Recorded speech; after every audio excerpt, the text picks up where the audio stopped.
So good morning, listeners. Today's podcast is brought to you by the Granger Company, a full-service commercial real estate firm in Southern California specializing in leasing, sales, property management of industrial and commercial property in Southern California.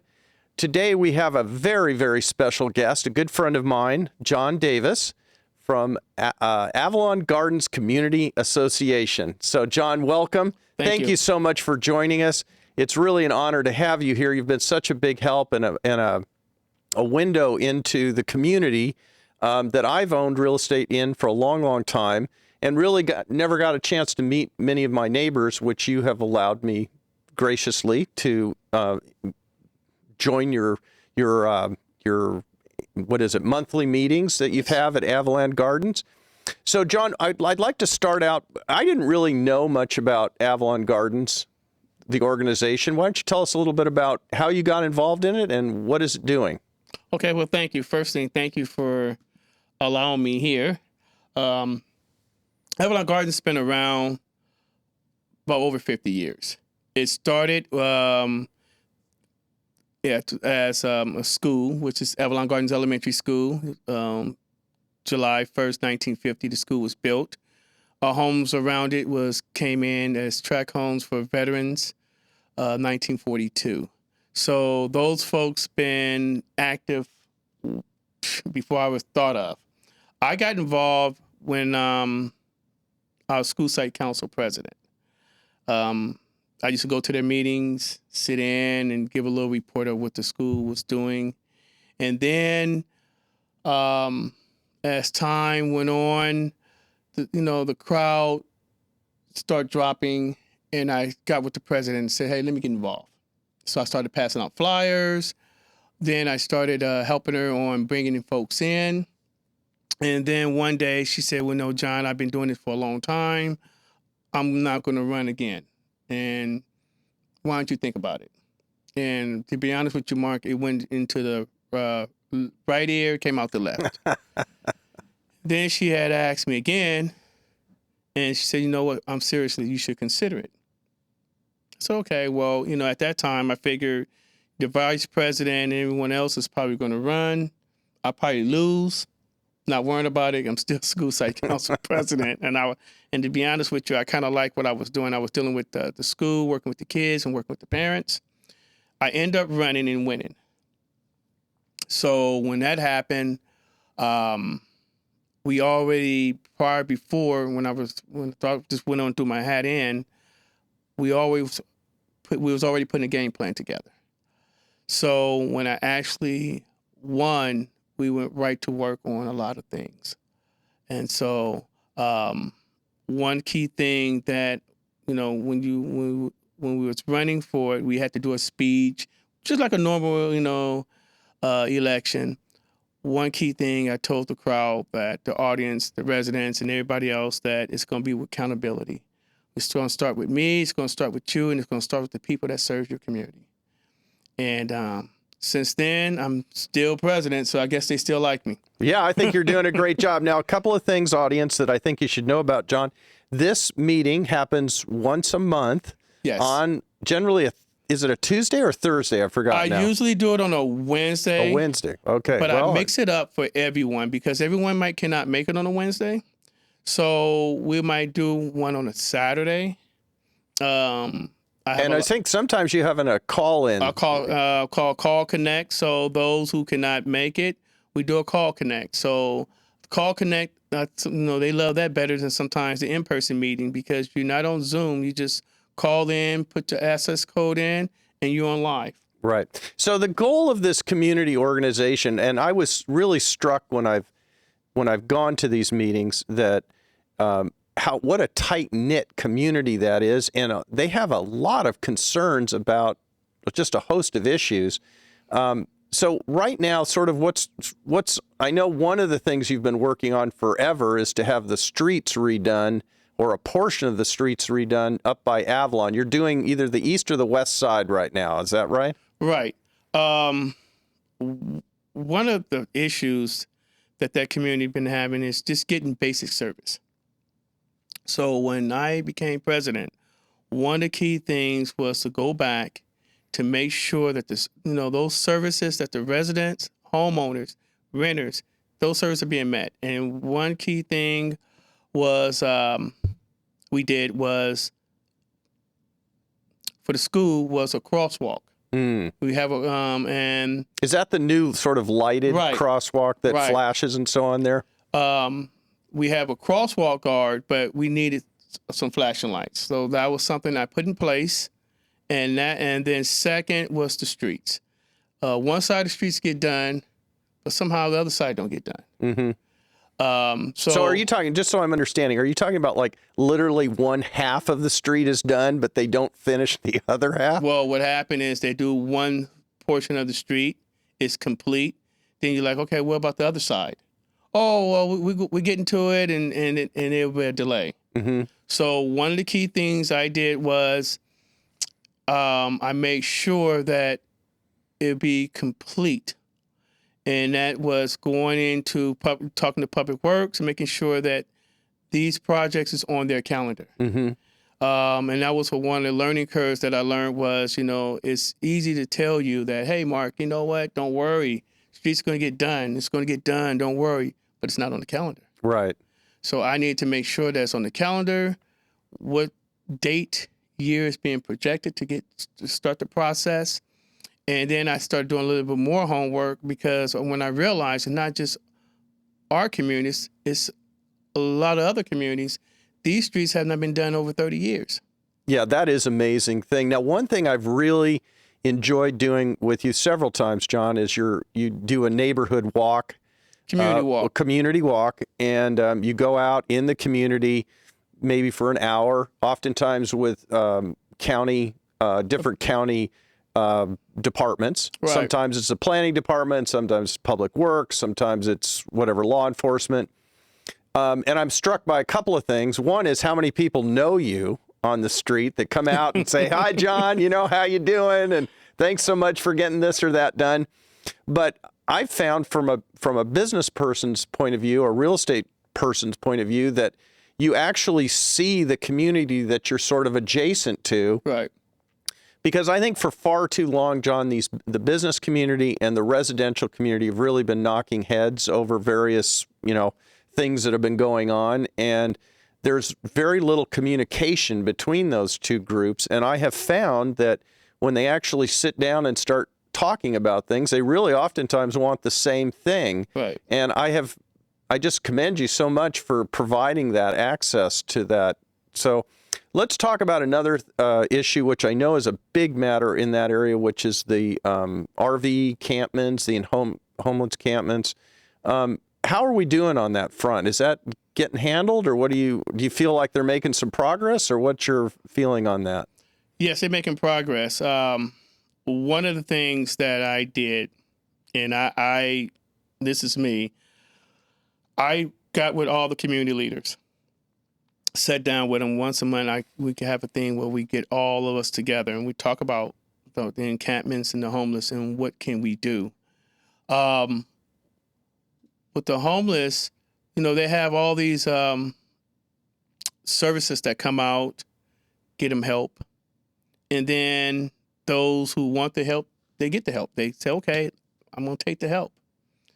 And then the ones that don't, they don't. But what we started to notice, the ones that don't take the help are the ones that are doing the criminal activity. Mm-hmm.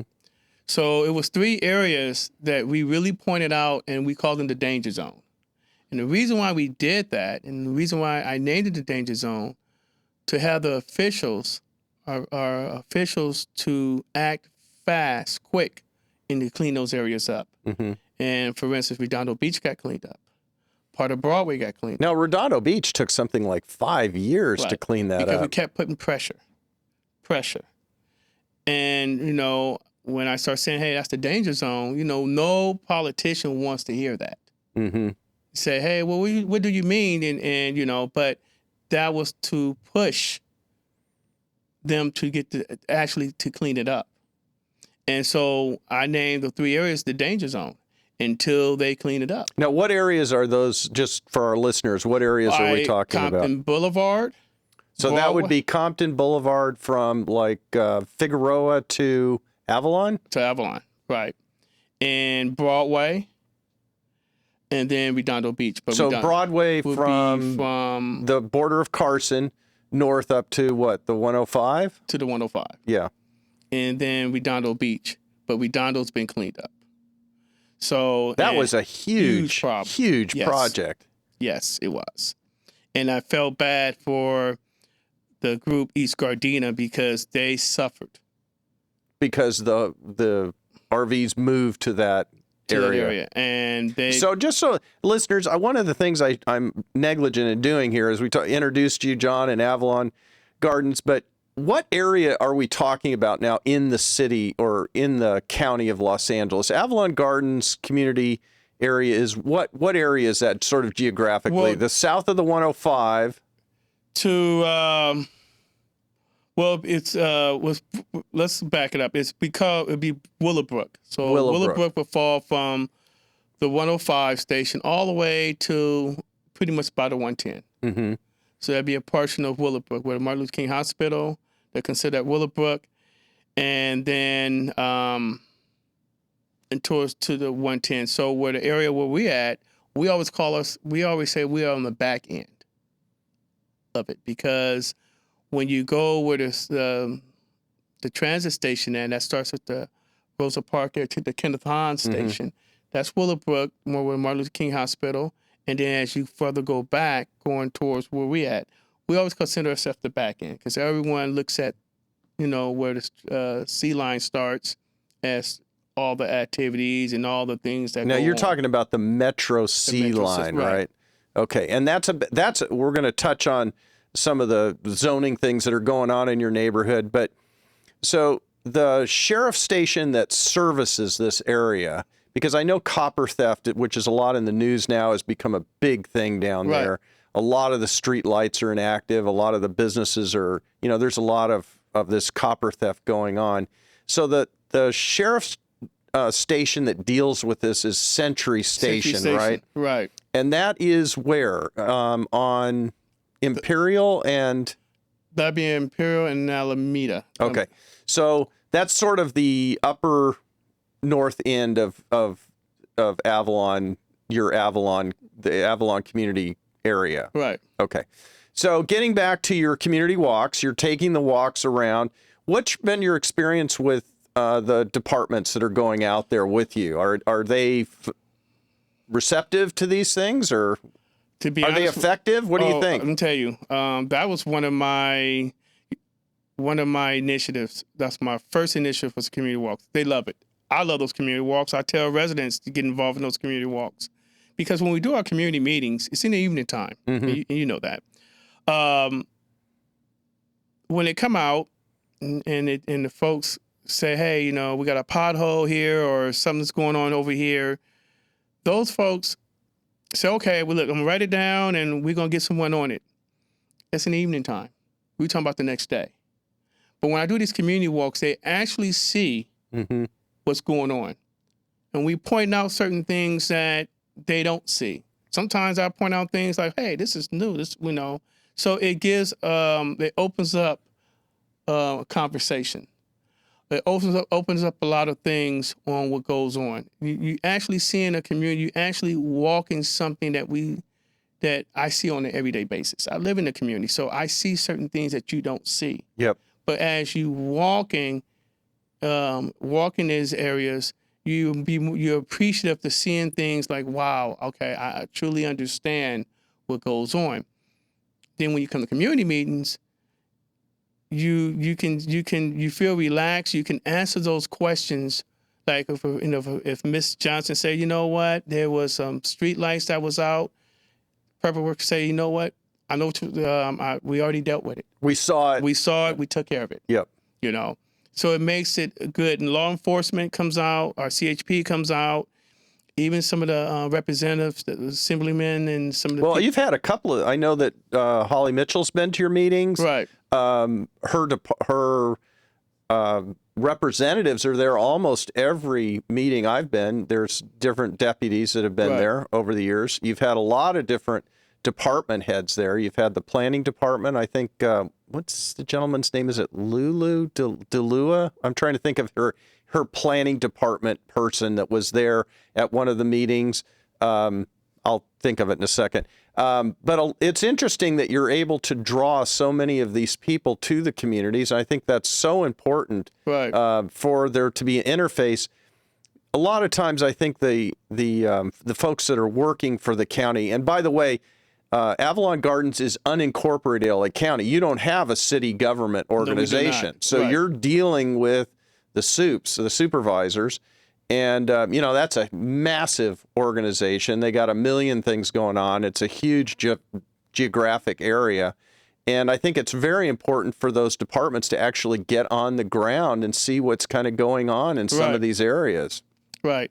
And it helps because when I have public works, regional planning, and we are walking, then those questions comes like, are everyone communicating with each other? Yeah. Is regional planning, are you talking to public works?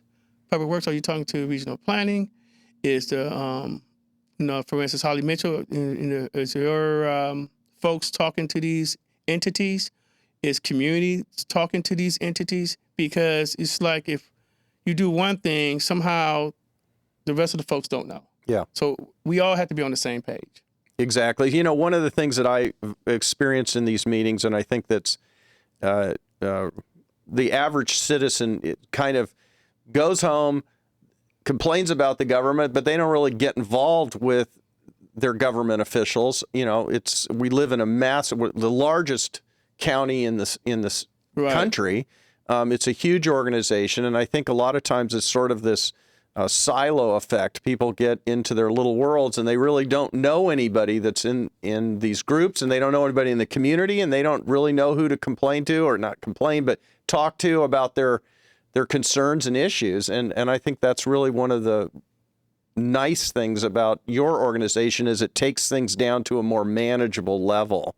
Right. And it's everyday life. You got folks, like you said, you work, you come home, you're tired, and if you have family, you cooking, you're checking on your child's homework. So a lot of things you're not going to have time to know what goes on in your community. So, and then some communities are voiceless where they don't have no one to tell them, hey, this is happening in your community. You want to be aware. So for us, I'm very grateful that, I'm able to bring them all together and give them the breakdown what goes on. One thing that I found really interesting about your meetings is that you're in a way educating people on how to interface with their government officials. They got a problem, who to go to. It's not, they don't feel like they're just helpless. They've got somebody that kind of can direct them on how to do things. And the other thing that I think is really great about what you're doing is you're getting a lot of the elected officials that are actually running for office, that are out asking for the vote, to come to these communities and spend more than 30 seconds explaining sort of generic positions. They're there to talk about that community's needs prior to, being elected. Right. Well, what I done is when it's election time and these folks that's running, I'm actually bringing these candidates to the community. We have brought judges. I thought that was one of the most interesting one was the actual judges. Who in the world even pays attention to the judges? Well, they're very critical on a lot of these decisions that's being made. So bringing the judges out, bringing those folks out, because when you go to the ballot boxes, especially with judges, you don't know those judges and you're going any, meeny, miny, mo. Yep, exactly. And so bringing them out and just hearing from their stance, what they believe in, how they rule, those are important. Those are important. And I want folks to understand that when these candidates come out, it's not a photo op. We want you to ask those hardball questions.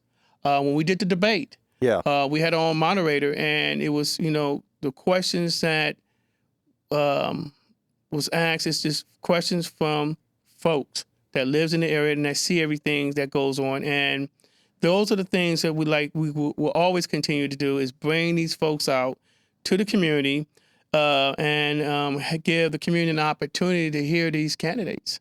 You know, one of the things I was really surprised about was you brought out all the water department officials for a meeting.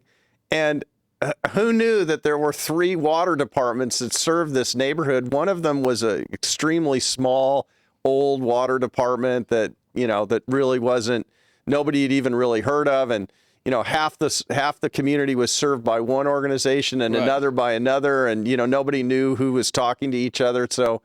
Right. It was a learning experience because you hear, for instance, you have Golden State Liberty, and you can live across the street and have Liberty Water, and your neighbor who lives right across the street have Golden State. And the water has always been an issue in these communities, and so I want to bring both water companies out and to talk about certain things that, you know, these folks was having problems with, and then to talk about the infrastructure of these water companies. Years ago, and till this day, the meters are in other folks' yards. So if I have my water meter could be in your backyard. Really? So if the meter, if the guy that works for Liberty wants to read my meter, he had to come in your backyard to read my meter. I know there was a problem also with just the quality of the water for a while, right? You were having issues with discolored water and concerns about chemicals in the water and so on. And did a lot of that got addressed, though, right? It got addressed. And again, you know, bringing them out for the community and following up. So right now, because we're dealing with the infrastructure aspect of it, because, again, those pipes need to be into these folks' yards. You know, we in 2025 and we still trying to go into other folks' yard to read the meter. Yeah. So again, bringing both companies out, working with them, and so giving the residents an opportunity to question the water, even the billing, everything they need to know there. So that was a great meeting, by the way. It's one of those things like, who the hell cares about water meters until something's wrong with it. Right. And then it's a big deal. And who do you go to and how do you get it fixed? So let me jump over to another real hot button now. The state of California, the governor just passed SB 79, which I know that your community has been extremely concerned about. It's the law. They're going to, SB 79 for listeners, if you're not familiar with that, was the law that allows for very high density apartment construction in transit zones, which is a big effect for Avalon Gardens because you've got the 105 C line that runs to the north of that area. So let's talk a little bit about that. What's the community concern over that right now? Parking. When you build a lot of units, and with the law now, they don't have to have parking. And so what happens where you build 50 units or 100 units? Where those cars park at? You know, a lot of these communities are fussing about parking now, and then you have to think about ADUs. You know, converting your garages into living quarters. But SB 79, let me tell you, the governor should be ashamed of himself. I'm saying it. For him, he should have vetoed that bill when it came to his desk. You know, it should have been his. You know, he should have had the pen ready. Pen should have been in his hand, ready to just veto it. It is going to affect these communities like no tomorrow. You know, when these developers come and build these units, they're going to suffer. Can you imagine that your next door neighbor sell his home and I come and buy it and I want to put 50 units up? You know, one of the meetings that we had, we were talking, there was a project, and you're going to have to help me with this one a little bit, but this was a 6,000 square foot lot just up by the 105 freeway. Right. And they built something like 60 units on this building. No parking, all... it's going to be 50 units. 50 units. And that's done. That's signed, sealed, and delivered. And so now, what are you expecting to see? Just hundreds of these buildings? Is that what you're? That's what's going to happen. And with that, because the transit is going to be right off of Vermont, so that paves the way for that. But those neighbors are going to suffer. Can you imagine? Parking is going to be a mess. And the catch is, they say, well, there's no parkings, but we have bike lanes. Mm-hmm. Now, I like riding a bike, but when we talking about 20 bike lanes or 10 bike lanes, I don't see folks in the community riding bikes like that.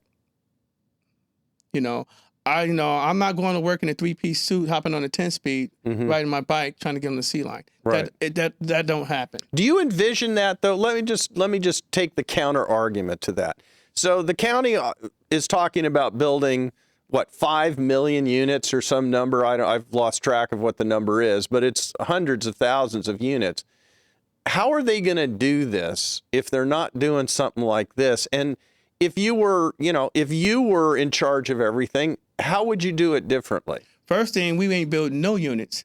First thing, we need to talk about economics. Let's talk about jobs. Mm-hmm. I can build up many units as possible. That's fine. But who's going to pay for those? How can you pay to live if no jobs are not there?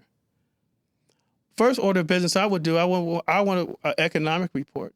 If I'm supervisor and I'm running or whatever, I would like to have an economic report in my district to see where the economics at, where the jobs at. Mm-hmm. We building all these housing, but we have not talked about no jobs, how the folks who are going to get into these houses, how they pay for it. So my area of, my career has been spent mostly sort of in a transitionary period from local aerospace, smaller aerospace, large aerospace contractors to then the transition to port-related logistics, which I know is another issue that's a real hot button in your community with the truck traffic and the truck parking and these, massive warehouse buildings.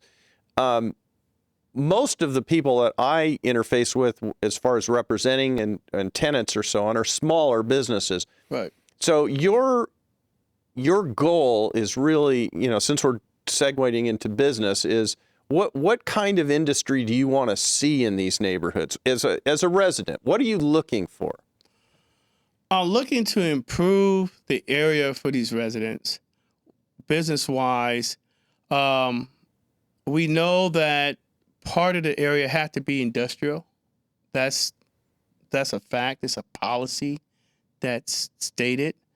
But we also know that folks like to spend their money. And we want quality businesses in these areas as well. Of course, you're going to have your trucking and all the other stuff that comes because we know that. But 99.8% of that community don't have to be with trucking. Mm-hmm. I have been in areas where the businesses, they have places to go to eat, places they can drink coffee. Those things I like to see in the area. And I talk about that all the time. You're seeing some of that, though, a little bit, right? But not as much as you'd like, or are you feeling they're just not getting the support they need? They're not getting the support, and I fight that all the time. I don't want areas where there's a liquor store, laundromat, liquor store, pot shop, weed shops, I don't want that. Those dispensaries are a huge deal. A huge problem. I think the area deserves better. These are homeowners. They own their home, and they spend their money. Why, and I hear it all the time. I would like to spend my money in the area I live in, Mm-hmm. which is fine. I totally agree. But let's give them quality stores, and then the local businesses that's there, I want to keep them there. Even Mm-hmm. the residents want to keep them there. We have, and so that was one of the key things that when I became president that never happened was bringing those businesses to the meeting to understand the process on their end. Exactly. Yeah. But far as businesses in these communities, they want better. So one of the things that I was struck with several times you've mentioned this is we don't want broom pushing jobs. Right. We want higher skilled level jobs. We want craftsmen. We want small contractors. We want businesses that, are maybe connected to the high tech, the latest thing and the big thing in the defense business now is communication satellite work. Do you think that those businesses are getting the support they need from I mean, how would you implement that? How would you get that done? I would have a round table. I would bring these businesses to the table. I would see what's the need. I say the round table, bring them to the table, and also bring our folks from the state, from the local level, because we have to find ways to create those jobs. We have for instance, you have residents that have degrees, that have experience. And that are working in this industry. And working in those industries. But at the same time, we need to know what the businesses need help with, and how to create more jobs. They might be stuck in, well, we can't do, as you're a business person, you might say, well, you know what, I would love to grow, but I'm stuck with, the county or want me to do this or do that, how I'm going to grow. So we need to bring those business and folks to the table and figure out what's the need and how we can move forward. Now, there's a push, since we talked a little bit about pot dispensaries, there's a push right now in the county to, listeners, if you're not aware of this, in unincorporated LA County, pot dispensaries are not legal. Right. Period. So we have hundreds, however, of illegal pot dispensaries. The city is constantly trying to put them out of business, and then they just move down the street and start all over again. But now they are talking about finally legalizing pot dispensaries in the county. Your community is not for that, I take it. No, we're not. The city, is legal in the city. Of LA. And the county is trying to go there. My thing is with that, if you can't shut down the ones that's illegal, why are we making it legal now? Mm-hmm. I don't have, no disrespect to those who want to indulge in that. That's their prerogative. And even if those who sell it and own it, I'm not here to knock you down. It's just, in our community, they just want better. And when these dispensaries come illegally, it brings problems. Mm-hmm. Mm-hmm. It brings a lot of problems. And, when these residents deal with that, they always come when they come to the meetings, hey, we know what, John, we just want something better. We don't want this. Right, exactly. I mean, there's, these dispensaries, they'll probably bring maybe 1 or 2 jobs. But in the city, and I went to a few of them, what are they doing in communities? So it's more of a negative impact to the communities rather than you're bringing people maybe from outside the community that are not, I don't know what you would say. They're not what the community is looking for, I guess. Right. Exactly. So let's segue back to this housing element, because I know that in the meetings I've gone to, this seems to be a really big issue. Is parking an issue in in your neighborhood now? Parking is an issue in not just in my neighborhood. It's we're pretty decent, but in a lot of neighborhoods, when a lot of meetings I go to, parking is like the number 1 issue. Mm. Because folks, again, trying to, when they come home, they're trying to find a place to park. But then let's go back during COVID. A lot of folks had to move in with family members. COVID, where the shutdown and jobs was, closed. So a lot of family members had to move in with families. So can you imagine if you have 3 cars and your brother or sister come move with you? They might have 2 cars. That's 5 cars in one household. Right. And then on top, and then you have the ADU. ADU. So now some folks want to say, well, I can divert my garage into a ADU and make some money. Well, if you get a family, they might have two or three cars. So you're dealing with that. And that's why sometimes I tell folks in the meeting that, look, if you build ADUs, that's your prerogative, don't complain about parking. Because no one who's going to rent from you is not coming in with 5 bikes. Right.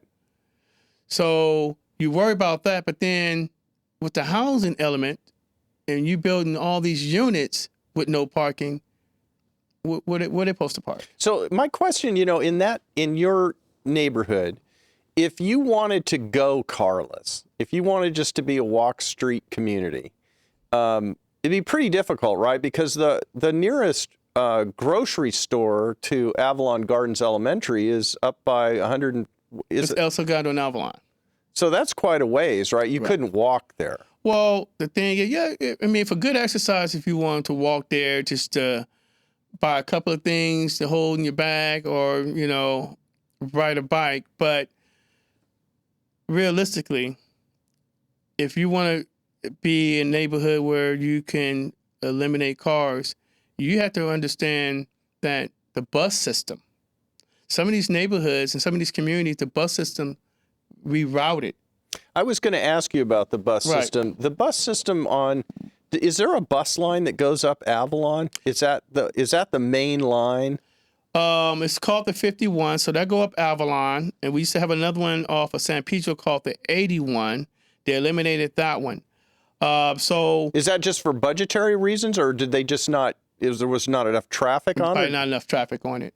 So when you create housing, and the key is, because of course we want everything close and that you can go on the metro. And that's the theory behind 79, right? So you get out of your apartment, you walk a half a block, and you get on the C line, and then you go somewhere. But in reality, it's not that, no, because sometimes those buses don't connect to get you to the C line. You might live a couple of miles and you might not have a bus to get you there. And then also you have to realize that, sometimes the buses don't run. I used to take the C line sometimes to work because I enjoy getting on it and I could put on my headphones. But I had to make sure that I meet these connections. Because I might be in the area where that bus might stop running at a certain time for me to get to the C line. So it might not run after, say, 9 in the evening or something. So when we look at, when you want to come with housing and everything, you have to look at the whole plan. You have to look at, these areas where you want to build that, they have connections, and this is why the community walks, to go to your point, works, because when we're dealing with the Metro Plan, these folks are looking at it from a computer aspect of it. They can put in and look at the address, but when they had to actually live in person, have to walk it, they seen it totally different. So, for example, if you're working in Bellflower, for example, or you're going to take the C line to work, so you got to get on the bus, you got to make your connection to the C line, and then you got to get to work and then back and forth. So that's not so easy. Right. And are you feeling like is the county metro system, are they doing, in your opinion, a good job in interfacing with the residential community that are dealing with these changes? Or? Well, one, they'll come out to certain communities and talk about it and want to give you surveys and say, well, what do you need in your area? What would you like to see in your area? Excuse me. I'd like to see in your area. But that's not the point. The point is, if you're trying to build massive transit, you should know what goes on in these areas. We're going to tell you, but not just you coming to meetings, but you need to know where your connection's at. Mm-hmm. You need to know that, okay, wait a minute. If you live over here and the station is way back over here, what bus line runs to get you there? Or you want me to just get on my bike and go a couple of miles to the station, then it just don't work that way. It's interesting because the term in the transportation industry is sort of, when you're dealing with Amazon or people of that nature, it's always the last mile, right? So it's the last, in your world, in my world of taking the transit line, it's really about the last couple of blocks, because if you're a senior and you're Right. trying to go to the grocery store, or you're trying to go visit family, and realistically, can you get on a bus and then, and it takes a while to do these transfers and standing around and doing these things. I'm interested to see how this system's going to Right. come together. That's Like New York, Chicago, it might work well in those states, but California, you need time. You really need to invest to make sure that you're putting a product out there that's going to work. I know when I was in Chicago, my uncle, the transit for where he's at, that's perfect. Everything is close. He takes, if he wants to go downtown, he hop on the number 6. He's there in less than 10 minutes. If he want to go to the grocery store, he can walk. Everything is close. Okay, that's an idea. But we in California.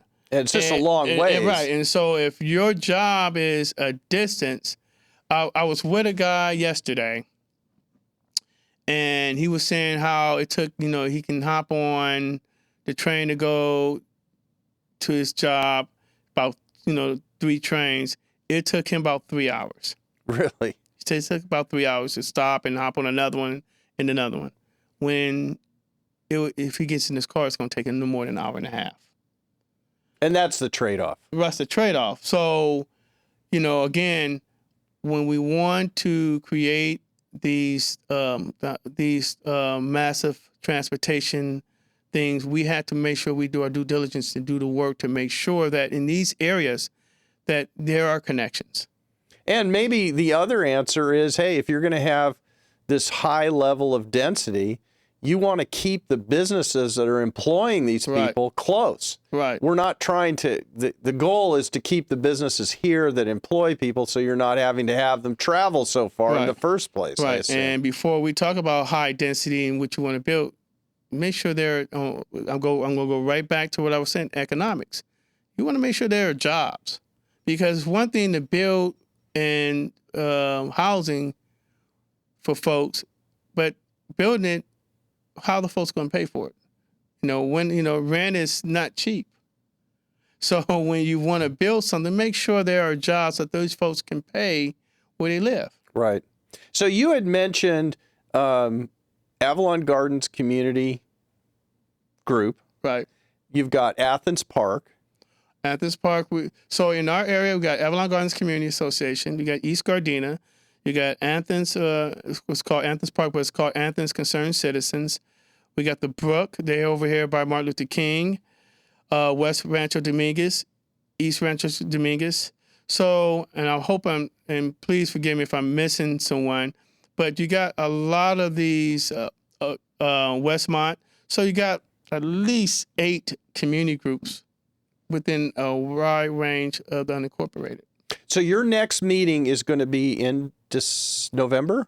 I'm going to do a phone meeting in November, and then December, I would end it out when I bring everyone together. So the listeners, if you're in this community, in this world, a business person or a resident, I would strongly urge you to visit in December because it's a really special event. Yes. We have, I think, John, you refer to it as breaking bread with your neighbors. I call it the Night of Thanks. I bring everybody out.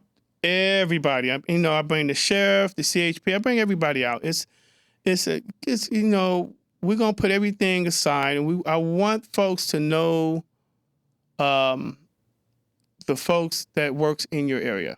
You want to know the person who businesses in the area. You want to know your CHP. You want to know your sheriff. Those folks that serve the area, I bring them out because I give them thanks because of the work that they do. They're human just like we are. We demand so much from each other. So that night, I want to bring everybody out to sit at the table and we eat and you've been there. We have good conversation. Well, I was going to tell the listeners that one of the things that was so interesting when I went to the last dinner that you had, I sat down with a couple of younger ladies and an older gentleman, and it was amazing to me how many people at my little section of the table had grown up there, Yes. gone to school at Avalon Gardens, and then continue to live in the family home. And that is, I think at the little group that I was with, all 4 of the people had gone through that whole life transition in that Right. community. And it just I've never grown up in a place like that where there's just multiple generations that It's have. a generation community. And some of these folks grew up in their homes, did not sell their homes. And I have a neighbor, she lives in Diamond Bar, but she still comes back because that home is still there. Right. And they just, I know, they tell me the history. Remember when they first came and those homes was built, I think when I said 1942, they could see the 110 freeway before anything was there, it was farmland there. So it's just history in that community, and a lot of them just comes back, to It's sort of a touchstone, really. Right. So, John, we've taken a lot of your time today. Tell us, when is this meeting going to happen in December? Because I would encourage business people that are in the area, residents in the area, just interested parties. This is really one you don't want to miss. When are we going to see that I'm going to do one? it December 10th. That's a December Wednesday. 10th? And what time does that start? We're going to start it at 5:45. I usually tell folks it's 5:45, so it gives, but usually about 6 o'clock. But 5:45 we start, and, we bring everyone out. You have a good time, catered food, and you just enjoy yourself. Yeah, and I think the thing that's important here, listeners, is this is really about getting to know the neighborhood. There's Right. nobody speaking. There's nobody's pitching you anything. And the food is excellent, by the way. Yes. Food is excellent. John will be there. Yes, So, John, can we have you back again? you sure can. All right. Thank you. So I want to you. thank you so much for joining us. It's such an opportunity to have known you and continue to know you and know the work that you're doing and what you're doing in this community. It's been a real help to my business and what I'm doing. And I want to thank you so much for joining us today. So listeners, please, December 10th, Avalon Gardens Elementary School. That is at San Pedro, and If the address is Avalon Gardens Elementary School, 13940 South San Pedro. great. So I will see you all there December 10th.